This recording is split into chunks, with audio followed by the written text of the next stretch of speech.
A business owner claims his reports of illegal dumping went ignored. New tonight, how he is taking matters into his own hands and the thousands of dollars it cost him. I spent my own money. Baltimore police grilled by the city council. At what point do we say enough is enough? Their concerns that low-level crime is not being addressed, despite the arrival of City State's Attorney Ivan Bates' citation docket. Regular everyday people saying Baltimore is just wild right now. Investigators say they've taken down an 8-man drug trafficking gang, the shocking amount of guns and drugs recovered, as we question how activity like this is still going on in Baltimore. Rain and storms are still hanging around our area. I'm breaking down the impact on your weekend plans. Live from WBFF in Baltimore, this is Fox 45 News at 10. A soggy start to summer across the region, bringing 3 straight days of gloom to the area. Normally, Fells Point would be bustling on a Friday evening, but hardly anyone out there at around dinner time today. And the rain, unfortunately, far from over, as more storms could be moving in and putting a damper on your weekend. Good evening, I'm Maxine Stryker. And I'm Jeff Abel in for Kai tonight. Let's check in with meteorologist Jasmine Lomax tracking this weather maker and when it could clear. Jasmine? Well, unfortunately, we have a few more days with rain in the forecast, but we're not talking washouts. Right now, we are mostly dry around the state, but we have a few areas of green indicating some light rain. We could have a few spotty showers overnight and then into the morning. By the afternoon, we're getting ready for the next chance for rain and storms. It's all a part of a larger system. We're keeping track of this low-pressure system and the cold front extending from that. It's leading to areas of rain around the region and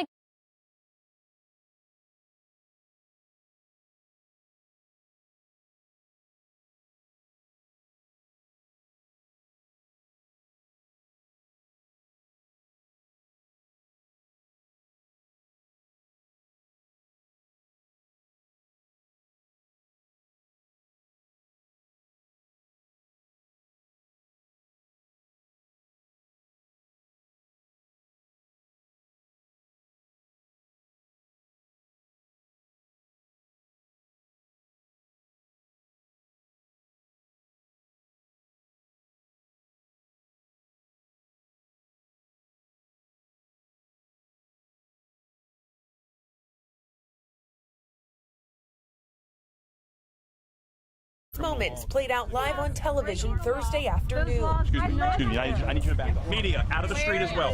Maybe you're under arrest. Baltimore women had their hands zip tied before being loaded into the back of a police van. We're not doing this.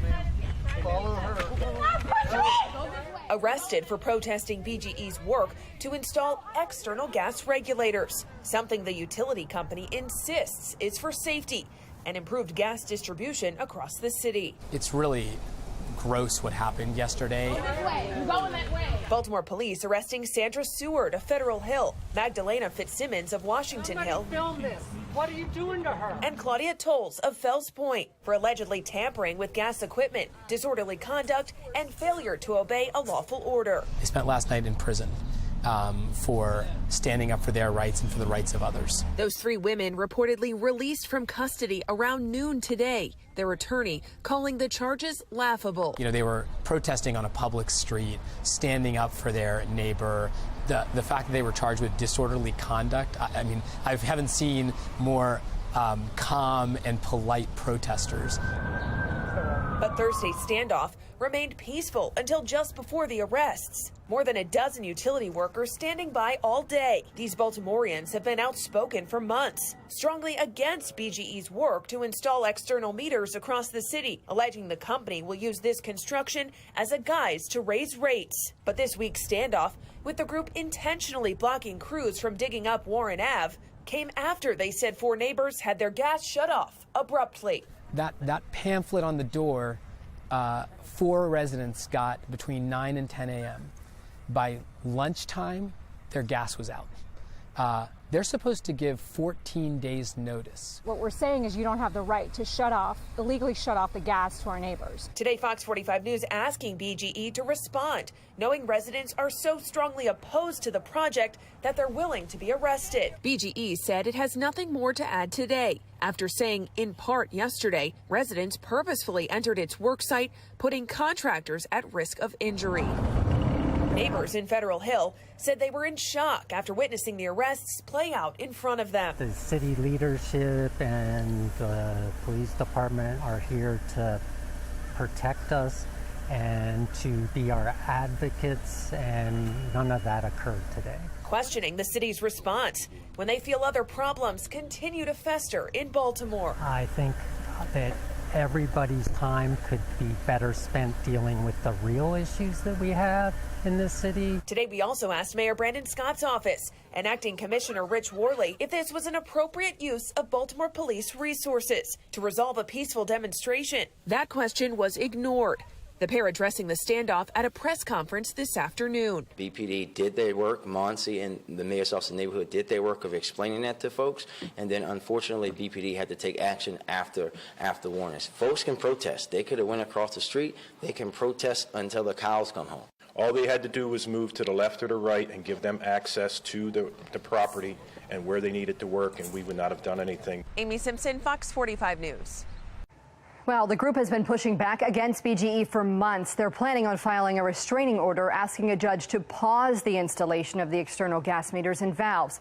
Amy mentioned concerns over how BPD is allocating its resources, those issues highlighted by a shortage of more than 500 officers within the department. Acting Commissioner Richard Worley says the department is struggling to bring in new recruits. We're not getting 100 officers anytime soon. I think the next class has only got 20 or 22 in it. How are we thinking about addressing these issues?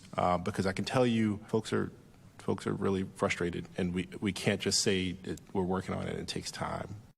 BPD hopes the shortage won't inhibit their ability to keep crime in check this summer. One critical tool in doing so is City State's Attorney Ivan Bates' new citation docket designed to go after low-level or quality-of-life crimes here in Baltimore. But Fox 45's Vincent Hill reports some are questioning if BPD is actually issuing those citations. Vincent? Yeah, Maxine, that first docket is scheduled for July 17th, but questions remain on just how many of those quality of life citations have been issued out. A promise of a new day in Baltimore by City State's Attorney Ivan Bates. Fundamentally changing attitudes and creating personal responsibility so minor offenses don't lead to more severe crimes and consequences. His new citation docket, which goes after quality of life low-level crimes like open-air drug markets, now entering its second week. I want to circle back to the shooting I had in my district. But this week at City Hall, questions about the effectiveness of the plan and if it's actually being enforced. Some of the frustrations that folks in the room had well before the shooting even happened were around enforcement of open-air drug markets, drug corners, the loitering that kind of goes on and continues to be an issue. Councilman Mark Conway pressing BPD after a community meeting shortly after a mass shooting left 6 people injured. Acting Commissioner Richard Worley acknowledging the problem. That is an area where we have to address the open-air drug markets. We have the ability to use citations now. But the Chief of Patrol, Kevin Jones, giving a difference of opinion. This is for me, an opportunity for our neighborhood coordinating officers, our supervisors to get engaged with them. Everything does not have to result in enforcement. That answer not sitting well with Councilman Conway. At what point do we say enough is enough? Former City Council President Lawrence Bell, who deals with panhandlers outside his front door, agrees. The quality of life is disintegrated. Saying he's witnessed police ignoring crimes blatantly taking place in plain sight. Police officers should not just drive by. They see something that is illegal. They see people who are getting high in public, who are doing other things. Stop them. So what is happening, there's an attitude that anything goes. Bell, who created the Public Safety Committee during his time at City Hall, says Bates's plan will only work if it's being carried out. Now, we did reach out to BPD on Thursday to find out how many of those citations have been issued. They did not respond, so we sent our request to the district court, and we are awaiting those numbers. For now, we're live in Baltimore. Vincent Hill, Fox 45 News. Ahead on Fox 45 News at 10, a massive bust. Police say they cracked a sprawling gang case in West Baltimore. How much territory was covered in the Baltimore region as we question how gangs continue to operate here. And chaos during nearly every spring weekend in Fells Point, with fights similar to this one. The show of force arriving tonight to keep the peace there. And as former Mayor Sheila Dixon inches very close to another showdown with Mayor Brandon Scott, a closer look at how her chances stack up in the race for Baltimore's top job.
Happening now in Fells Point, the Baltimore City Police Mobile Command Unit has been deployed there. This is a live shot. The big bus has been sent out to hot spots on weekends where chaos has ensued. Previously, it had been parked at the Inner Harbor. Recent weekends at Fells Point have turned violent with fights and brawls in the streets after last call at the bars. This past weekend, an officer was pushed to the ground and hurt. We'll monitor public safety efforts in Fells Point throughout the weekend. A guilty verdict in the 2017 murder of a Baltimore firefighter. It took jurors just about 4 hours of deliberations to convict Daniel Green of murdering John Hickey. Hickey's body was discovered at his house in Upper Fells Point with a gunshot wound to the head. According to court documents, Green's former girlfriend was able to identify Green as the person captured on surveillance video breaking into Hickey's home the night of the murder. Hickey's mother says she's relieved to finally have closure. I finally got the justice I need. Oh, it's hard, but I finally did it. I waited 6 years to finally get it, and I got it. While the state relied heavily on surveillance video of the scene, prosecutors saying it shows Green breaking into Hickey's home the night he was murdered. Green's family, however, says the video in question did not show their son and that they have forensic analysis to prove it. Defense attorney Warren Brown says they are planning on appealing the verdict as the family argues the trial simply wasn't fair. They took some facts and then they kind of built a story that fit what they wanted, a narrative that they wanted. And I guess it was believed by the jury, which is pretty sad because, you know, there's other versions that could explain that also that don't include Daniel committing a murder. Sentencing in the case is set for September 28th. I love my private life, but I also know what it takes to really move things forward in a positive way that we can make the kind of impact for our schools, for city services, for businesses in this city. And if the voters choose and understand who I am as a person, then they will see the difference and the impact that I can make. Baltimore's 2024 mayoral race beginning to take shape as former Mayor Sheila Dixon hinted at a desire to run again during a Fox 45 Your Voice, Your Future town hall. Rebecca Pryor spoke to a political analyst about Dixon's chances if she does choose to run. We're on the brink of Baltimore City's election season, and while Mayor Brandon Scott is the only candidate to officially announce a bid for mayor, a long list of potential challengers is starting to take shape. I know I can make a tremendous difference in the city. Former Mayor Sheila Dixon, the latest to tease her chances. Is there this possibility or probability that you would run again? There is a strong possibility that that's the case. I think that this is the time that if I'm going to do it, I have to do it now. I feel if the voters, because that's the voters are the most important, and they have to make choices. If they gave me that choice, I would not let them down. She was dipping her foot into the water more than her toe. Political analyst John Deedy predicting an official announcement could come any day, or at least he says it should. I've always felt the sooner you get in, the better, because that way you get the attention focused on you, and she'll get several days of attention, good and bad. Meanwhile, mixed reactions already pouring in regarding Dixon's rocky past. After being elected mayor in 2007, Dixon's term saw historic drops in the city's homicide. But after 2 years, her tenure abruptly ended with an embezzlement charge that forced her out of office. I got mental health. I did a lot to really help me to ground myself. Some residents have yet to forgive and forget. On Fox 45's Facebook page, one person writing, quote, "Baltimore, stop making the same mistakes. Dixon is going backwards. She is shady too." Another writing, "This is the biggest joke I have read this month." Still, several other comments all past the controversy. One writing, "I really, really hope she runs." I think they're going to be able to forgive depending on what the crime rate does. If you get over 300 murders again, people are going to be more forgiving. If it drops under 300, people are going to be like, I guess Brandon finally has things under control. As for other potential candidates catching Deedee's eye, beyond Scott and Dixon, Comptroller Bill Henry, Councilman Eric Costello, and Senator Mary Washington. So I think that it's going to be very competitive. In order to come out on top, Deedee believes 2 topics need tackling. And it's going to be one that's really going to focus a lot on the issues of crime and education. Rebecca Pryor, Fox 45 News. And that brings us to our question of the night. If the Baltimore City mayoral primary were right now, who would you vote for? Mayor Brandon Scott or former Mayor Sheila Dixon? So far, 96% of the voters say Sheila Dixon. Go to foxbaltimore.com/vote. You can watch that entire interview with Dixon on our website right now at foxbaltimore.com. You can also watch it right here on Fox 45 tomorrow night at 6 on the CW Baltimore at 3 and on MyTV Sunday afternoon at 1. The 4th weekend of the city's curfew enforcement strategy began at 9 o'clock tonight with one less community center in use. Volunteers told Fox 45 earlier this week that the city had decided to close the Rita Church Community Center, which was one of 2 centers being used in the effort. We checked the Rita Church site tonight and there was no activity. I asked Monzi officials about potential changes to the curfew plan last night and have not heard back. Monzi earlier admitted that no children have accepted rides to connection centers since curfew took effect Memorial Day weekend. Coming up, the rebuild is complete in Philadelphia. Strong words from Pennsylvania's governor as I-95 is now up and running once again. An update to a shooting late last night in Baltimore County, what we're learning about the incident in Lansdowne. Our unsettled stretch continues over the weekend, and we are getting ready for another round of showers and potential storms tomorrow. The good news, higher temperatures with highs in the mid-80s. Then we're looking at the upper 80s on Sunday and Monday, but still the chance for rain and storms. I'll break down the timing coming up in my Weather Authority forecast.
Taking a look now at the Fox box, top left, the owner of Wagner, a private military contractor that had been fighting on behalf of Russia in eastern Ukraine, has reportedly turned his forces on the Kremlin.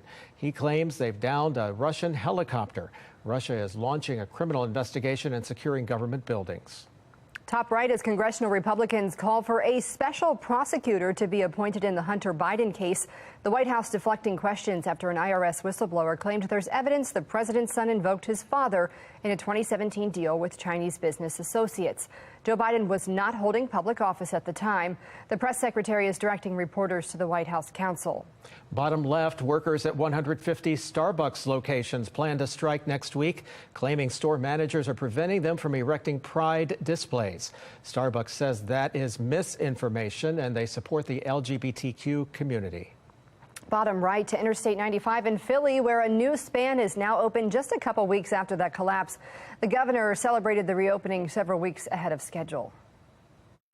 Over the past 12 days, the eyes of the nation have been on Pennsylvania. We showed them what our grit and our determination are all about. The bridge is only partially open. Work is still continuing to fully replace the overpass that fell. Ahead at 10:30, a massive drug ring uncovered in Baltimore, how GVRS played a vital role in taking it down. More pushback on Kerwin plan funding in Maryland. A new poll shows just how frustrated voters are with the blueprint for Maryland education. TikTok has revealed some Americans' data is stored in China. I'm Janae Bowens in Washington. I'll have more on what this could mean for the app's future in the U.S.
We're following three big stories tonight at 10:30.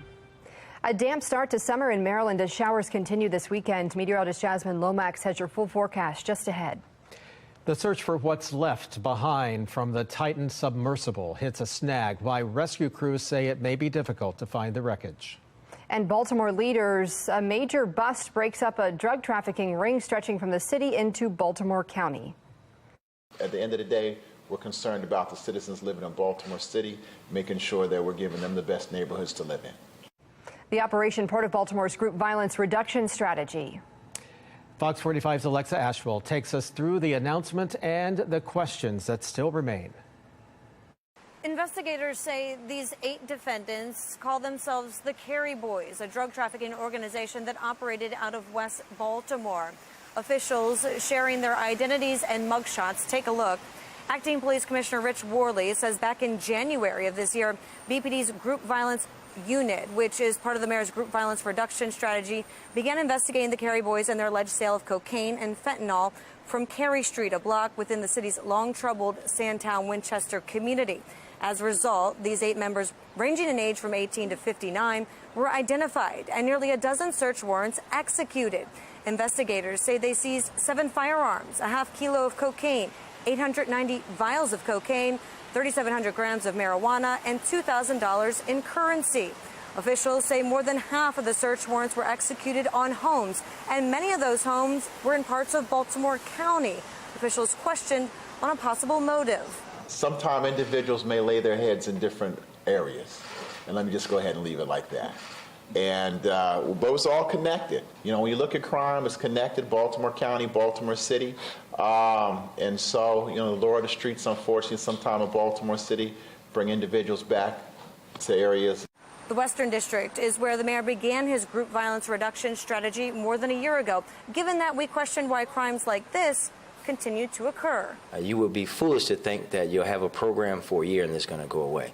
What you should be highlighting is that an area that's 3.7 square miles and 37,000 people that is accompanying for some years 15, 16, 20% of the violence in the city of Baltimore is seeing that violence go down. We're told 7 of the 8 defendants have criminal histories.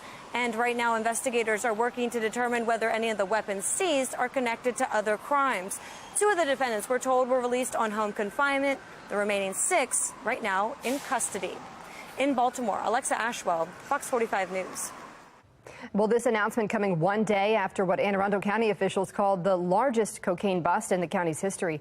Investigators allege that Clayton Mooring is the kingpin who would use his freight business in Glen Burnie as a stash house where the drugs came in for processing and distribution. Some of those drugs including cocaine, heroin, fentanyl, and meth.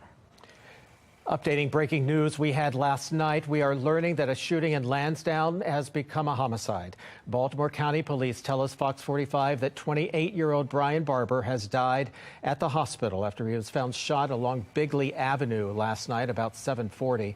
They are convinced he was targeted in that shooting. A reward is being offered for anyone who can lead police to the suspect. Baltimore County Police say 1 person is dead after a barricade situation in Timonium today. The standoff started about 10 o'clock this morning when police say they were called to the 100 block of East Timonium Road near the state fairgrounds. As police approached, officers say they heard a gunshot, and that's when tactical teams were called. The situation ended about 11:30 this morning. Police are investigating a crash that ended with a car on fire this afternoon. It happened just after 12 on Cold Spring Road near Loyola University in North Baltimore. Police say they were able to put the fire out quickly and pull a man out of the vehicle. His condition remains unclear. There's more scrutiny tonight over the blueprint for Maryland's future, or the Curfew plan. The plan boosts taxpayer funding for schools across the state, but the hefty price tag isn't popular, increasing education funding by nearly $4 billion a year over the next 10 years. Well, tonight, a new poll from the Maryland Public Policy Institute shows nearly 2/3 of taxpayers are against raising income or property taxes to cover these heightened costs. In Baltimore City, the program will mostly be funded through a budget surplus, but experts argue it will not be sustainable. I think what we're going to see is they're going to try to figure this out year by year on a year-by-year basis, but we know one thing: it's going to be hugely expensive, and it's going to wreak havoc on county budgets and the budgets of Baltimore City going forward. Mayor Brandon Scott has called the Curfew plan a gut punch for Baltimore, saying he'll have to make some tough decisions with future budgeting to cover the plan's cost. A Frederick County resident who spoke out against the so-called sexualization of children in school at last week's meeting is making headlines. Heath Barnes, the second vice chair of the Maryland Republican Party and who described himself as openly gay, says he will refuse to send his future children to a Maryland public school district, instead opting for private school if he ever adopts. As a gay man who came out in 2005 and fought for LGBT rights, we are being set back by 30 years because we have started messing with our children. Leave our children alone. Elementary children do not need to be taught the sexualization of things. Well, Barnes did not specify what elementary school teachings he was referring to. Public comment was evenly split between people supporting and opposing a Frederick County public school policy in place since 2017, which affirms transgender students' identity and allows them to use bathrooms, locker rooms, and to participate in athletic teams with the gender they identify with. Earlier this year, that policy was kept unchanged and has been the subject of public comment at recent meetings. Let's go live to St. John's, Canada now, where the machine used to transport the Titan submersible is returning to port. This comes one day after the announcement that all 5 men aboard the Titan died after the sub imploded while heading to the site of the Titanic. Wreckage more than 2 miles below the surface. Now, Coast Guard officials are still scouring the ocean floor to find more debris from the sub. This is an incredibly unforgiving environment down there on the seafloor. It's unclear if officials will be able to recover the crew members' remains. Former President Barack Obama critical of the way the sub implosion has been covered in the news. In a conversation with CNN, he asked why the public is paying so much attention to this incident while shying away from others like a capsized migrant boat in the Mediterranean. Just off the coast of Greece, we had 700 people dead, 700 migrants who were apparently being smuggled into here, and it's made news, but it's not dominating in the same way. The former president calls it a double standard, saying the backgrounds of the people on board played a major role in media coverage. TikTok's CEO confirming that some American data is stored in China. It's contrary to what he has said previously. His admission prompting calls from Congress to pass an all-out ban on the app. National correspondent Janae Bowens explains. No, storage has always been in Virginia and Singapore. New information from TikTok has determined this congressional testimony from TikTok's CEO back in March was not true. Some American information is stored in China. We've established now time and time again that the Chinese Communist Party can access that data if the data is stored in China. All of this happening as TikTok's COO announced Thursday they're moving on. In response to a bipartisan probe, TikTok said in a letter, certain creator data is not protected. This means some personal information of American creators who make money from the app is stored in China. It's clearly a national security threat. Having U.S. data stored in China is unacceptable. The federal government and 27 states have banned TikTok on government-issued phones, and Montana is the first state to ban the app completely.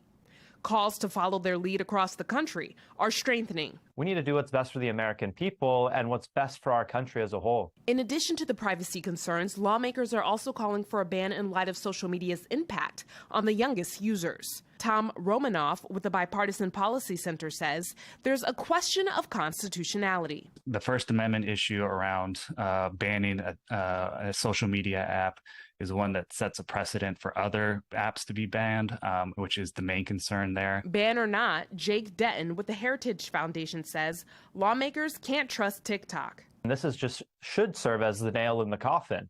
If they come to us again and say that one of these different areas of concern has been resolved, why would we believe them? Democrat Senator Richard Blumenthal and Republican Senator Marsha Blackburn put out a joint statement saying in part, TikTok executives appear to have repeatedly and intentionally misled Congress. They go on to say TikTok's response makes it crystal clear that Americans' data is still exposed to Beijing's draconian and pervasive spying regimes. In Washington, I'm Janae Bowens.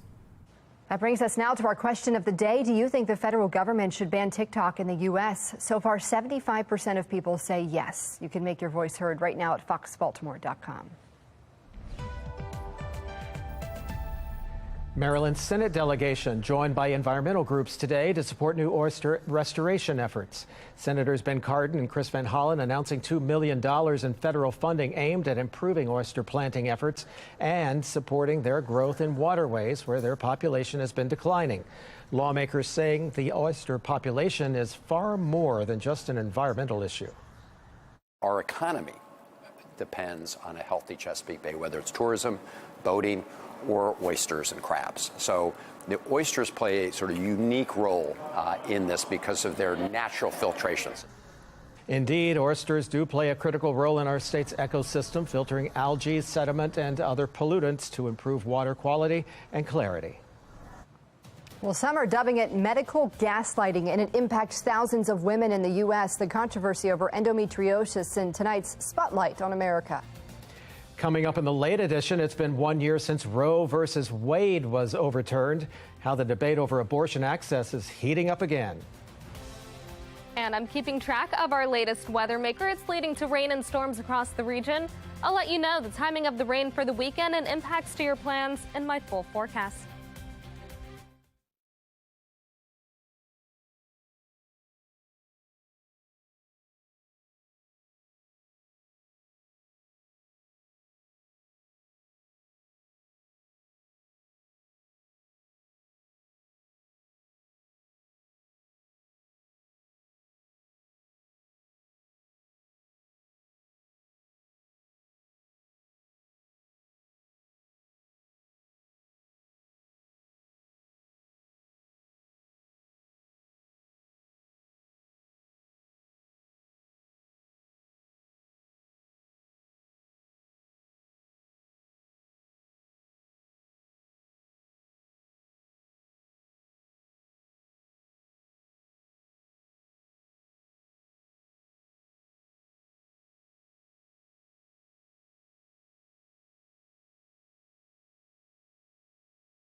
A rainy start to the weekend, steady thunderstorms across our area for most of the evening. Meteorologist Jasmine Lomax is here with what we can expect over the next few days. Jasmine? It's just more rain as we deal with the unsettled stretch, but we're not talking a washout. Today was probably our only washout for the weekend. It gets a little bit better, but still the chance for rain and storms, which could impact some of your plans. We are mostly dry around the state, but we're seeing a few areas of very light green indicating that light rain.